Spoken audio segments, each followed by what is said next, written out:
श्रावण माह महात्म्य 9वां अध्याय। शुक्रवार जीवंतिका व्रत की कथा। ईश्वर बोले, हे सनत कुमार, इसके बाद अब मैं शुक्रवार व्रत का आख्यान कहूंगा, जिसे सुनकर मनुष्य संपूर्ण आपदा से मुक्त हो जाता है। लोग इससे संबंधित एक प्राचीन इतिहास का वर्णन करते हैं। पांड्य वंश में उत्पन्न एक सुशील नामक राजा था। अत्यधिक प्रयत्न करने पर भी उसे पुत्र प्राप्ति नहीं हो सकी।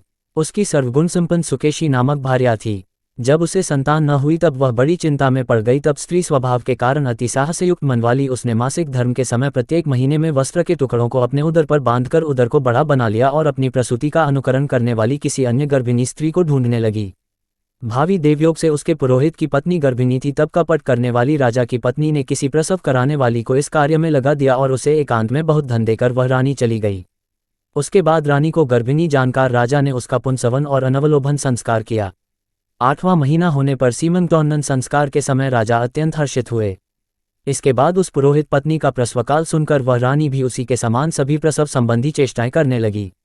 पुरोहित की पत्नी चून की पहली बार गर्भवती थी, अतः प्रसूति कार्य के प्रति वह अनभिज्ञ थी और केवल प्रसव कराने वाली दाई के ही कहने में स्थित थी। तब उस दाई ने पुरोहित पत्नी के साथ छल करते हुए उसके नेत्रों पर पट्टी बांध दी और प्रसव के समय उसके पैदा हुए पुत्र को किसी के हाथ से रानी के पास पहुंचा दिया। इस बात को कोई भी नहीं जान सका। उसके बाद रानी ने उस पुत्र को लेकर यह घोषित कर दिया कि मुझे पुत्र रत्न की प्राप्ति हुई है। इन सब के बाद दाई ने पुरोहित की पत्नी के आंखों की पट्टी खोल दी।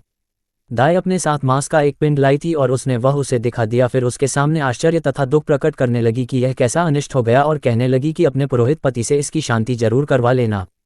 कहने लगी कि संतान नहीं हुई कोई बात नहीं, पर तुम जीवित हो यह अच्छी बात है। इस पर पुरोहित पत्नी को अपने प्रसव के स्पर्श चिंतन से बहुत संदेह हुआ। ईश्वर बोले, राजा ने पुत्र जन्म का समाचार सुन जातकर्म संस्कार कराया और ब्राह्मणों को हाथी, घोड़े तथा रथ आदि प्रदान किए। राजा ने कारागार में पड़े सभी कैदियों को प्रसन्नतापूर्वक मुक्त करा दिया। उसके बाद राजा ने सूतक के अंत में नामकर्म तथा अन्य सभी संस्कार किए। उन्होंने पुत्र का नाम प्रियव्रत रखा। हे सनत कुमार, श्रवण मास के आने पर पुरोहित की पत्नी ने शुक्रवार के दिन भक्तिपूर्वक देवी जीवंतिका का पूजन किया।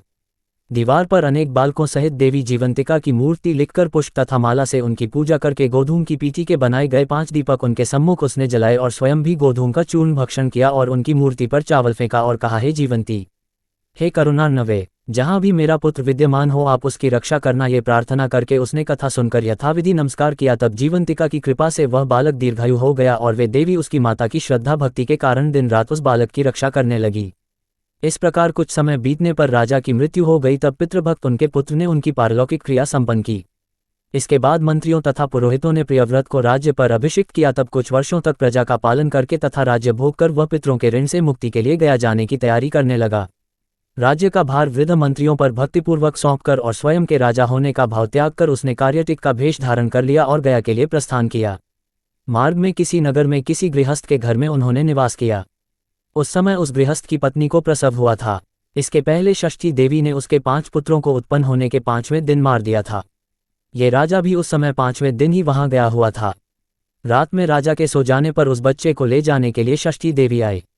जीवंतिका देवी ने उस षष्ठी देवी को ये कहकर रोका कि राजा को लांघ कर मत जाओ। तब जीवंतिका के रोकने पर वह षष्ठी जैसे आई थी वह वैसे ही चली गई।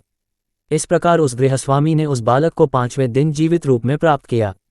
ये लोग इतने प्रभाव वाले हैं, ये देखकर उस गृहस्थ ने राजा से प्रार्थना की, हे राजन, आपका निवास आज के दिन मेरे ही घर में हो। हे प्रभु, आपकी कृपा से मेरा ये 6ठा पुत्र जीवित रह गया है। उसके इस प्रकार प्रार्थना करने पर करुणानिधि उस राजा ने कहा कि मुझे तो गया जाना है। तब राजा गया के लिए प्रस्थान कर गए।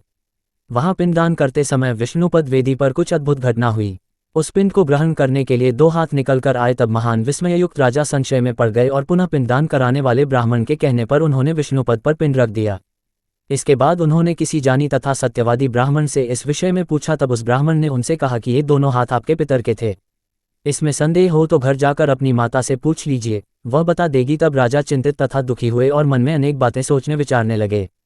वे यात्रा करके पुनः वहां गए जहां वह बालक जीवित हुआ था।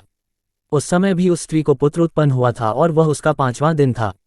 वह जो दूसरा पुत्र हुआ था उसे लेने रात में फिर वही षष्ठी देवी आई। तब जीवंतिका के दोबारा रोके जाने पर उस षष्ठी देवी ने उनसे कहा, इसका ऐसा क्या कृत्य है अथवा क्या इसकी माता तुम्हारा व्रत करती है जो तुम रात दिन इसकी रक्षा करती हो। तब षष्ठी का ये वचन सुनकर जीवंती ने धीरे से मुस्कुराकर इसका सारा कारण बताया। उस समय राजा शयन का बहाना बनाकर वास्तविकता जानने के लिए जाग रहा था। अतः उन्होंने जीवंती और षष्ठी दोनों की बातचीत सुन ली। जीवंती ने कहा है। षष्ठी, श्रवण मास में शुक्रवार को इसकी माता मेरे पूजन में रत रहती है और व्रत के संपूर्ण नियम का पालन करती है। वह सब मैं आपको बताती हूँ। वह हरे रंग का वस्त्र तथा कंचुकी नहीं पहनती और हाथ में उस रंग की चूड़ी भी नहीं धारण करती। वह चावल के धोने के जल को कभी नहीं लांघती, हरे पत्तों के मंडप के नीचे नहीं जाती और हरे वर्ण का होने के कारण करेले का शाक भी वह नहीं खाती है। ये सब वह मेरी प्रसन्नता के लिए करती है, अतः मैं उसके पुत्र को किसी को मरने नहीं दूंगी। ये सब सुनकर राजा प्रियव्रत अपने नगर को चले गए।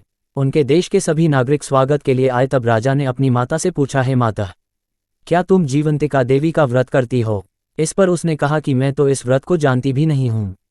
उसके बाद राजा ने गया यात्रा का समुचित फल प्राप्त करने के लिए ब्राह्मणों तथा सुवासिनी स्त्रियों को भोजन कराने की इच्छा से उन्हें निमंत्रित किया और व्रत की परीक्षा लेने के लिए सुवासिनियों को वस्त्र, कंचुकी तथा कंकण भेजकर कहलाया कि आप सभी को भोजन के लिए राजभवन में आना है। तब पुरोहित की पत्नी ने दूत से कहा कि मैं हरे रंग की कोई भी वस्तु कभी ग्रहण नहीं करती हूँ। राजा के पास आकर दूत ने उसके द्वारा कही गई बात राजा को बता दी। तब राजा ने उसके लिए सभी रक्तवर्ण के शुभ परिधान भेजे।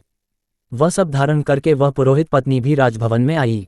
राजभवन के पूर्वी द्वार पर चावलों के धोने का जल पड़ा देखकर और वहां हरे रंग का मंडप देखकर वह दूसरे द्वार से गई। तब राजा ने पुरोहित की पत्नी को प्रणाम करके इस नियम का संपूर्ण कारण पूछा। इस पर उसने इसका कारण शुक्रवार का व्रत बताया। उस प्रिय व्रत को देखकर उसके दोनों स्तनों में से बहुत दूध निकलने लगा। दोनों वक्षस्थलों ने उस राजा को दुग्ध की धाराओं से पूर्ण रूप से सिंचित कर दिया। तब गया में विष्णुपदी पर निकले दोनों हाथों, जीवंतिका तथा षष्ठी दोनों देवियों के वार्तालाप तथा पुरोहित पत्नी के स्तनों से दूध निकलने के द्वारा राजा को विश्वास हो गया कि मैं इसी का पुत्र हूँ। उसके बाद पालन पोषण करने वाली माता के पास जाकर विनम्रतापूर्वक उन्होंने कहा, है माता, डरो मत, मेरे जन्म का वृतांत सत्य सत्य बता दो। ये सुनकर सुंदर केशों वाली रानी ने सब कुछ सच सच बता दिया। तब प्रसन्न होकर उन्होंने जन्म देने वाले अपने माता पिता को नमस्कार किया और संपत्ति से वृद्धि को प्राप्त कराया। वे दोनों भी परम आनंदित हुए। एक दिन राजा प्रियव्रत ने रात में देवी जीवंती से प्रार्थना की, हे जीवंती, मेरे पिता तो ये हैं, तो फिर गया में वे दोनों हाथ कैसे निकल आए थे? तब देवी ने स्वप्न में आकर संशय का नाश करने वाला वाक्य कहा है, प्रियव्रत, मैंने तुम्हें विश्वास दिलाने के लिए ही यह माया की थी, इसमें संदेह नहीं है। हे सनत कुमार, ये सब मैंने आपको बता दिया। श्रावण मास में शुक्रवार के दिन इस व्रत का अनुष्ठान करके मनुष्य सभी मनोरथों को प्राप्त कर लेता है। इस प्रकार श्री स्कंद पुराण के अंतर्गत ईश्वर सनत कुमार संवाद में श्रावण मास महात्म्य में शुक्रवार जीवंतिका व्रत कचन नामक 9वां अध्याय पूर्ण हुआ।